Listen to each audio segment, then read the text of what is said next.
Avez-vous des frères et sœurs? J'ai 2 sœurs. Et quel était le métier de vos parents?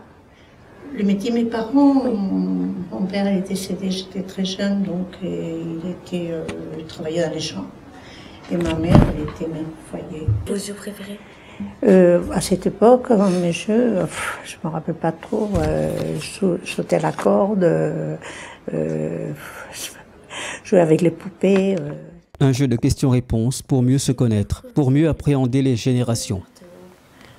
Imen et Slawa sont 2 ethnologues juniors du collège des Garrigues. Et Cello, une habitante de la Payade depuis 11 ans. Tombé amoureux pour la première fois. Depuis février dernier, les collégiennes collectent des informations sur les Payadins dans le cadre d'un projet intergénérationnel de citoyenneté participative mis en place par l'association PASSIM à la Payade. Pour comprendre comment on vieillit sur un quartier, quels sont les problèmes qui se posent à nous, quelles leçons ils tirent de leur expérience de vie. Et ça, c'est leur curiosité d'adolescents aussi qui essayent de faire le point sur les différences d'âge. Et c'est tout un travail qu'on a enclenché avec Pauline pour faire évoluer les représentations des âges les uns envers les autres. Au total, 6 élèves du collège ont pris part à l'enquête. Il y avait ma voix, je faisais doucement. Étiez-vous bonne? Ah, c'est à cause du casque, oui. Ça. C'est pas toi. Ah oui, ouais. J'avais peur. J'ai dit, mais je parlais pas comme ça, moi. Non. Ils vivent tous dans l'immédiateté, dans le moment présent. Et c'est vrai que voir un petit peu comment les choses se déroulaient il y a quelques années, c'est pas si vieux que ça non plus, mais comment les choses se déroulaient il y a quelques années, ça leur permet également de comparer avec leur vie actuelle, de voir que les choses n'ont pas été toujours très très faciles pour ces personnes.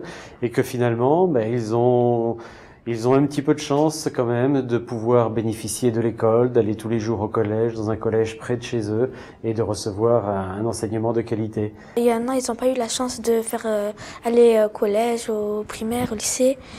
Et ils nous disent plein de trucs, je sais pas comment dire. Moi, personnellement, c'était très émouvant. Que quand même, il ne faut pas faire les mêmes erreurs, qu'il faut suivre sa voie, il faut avoir confiance en soi. Quelle leçon de vie en avez-vous retiré?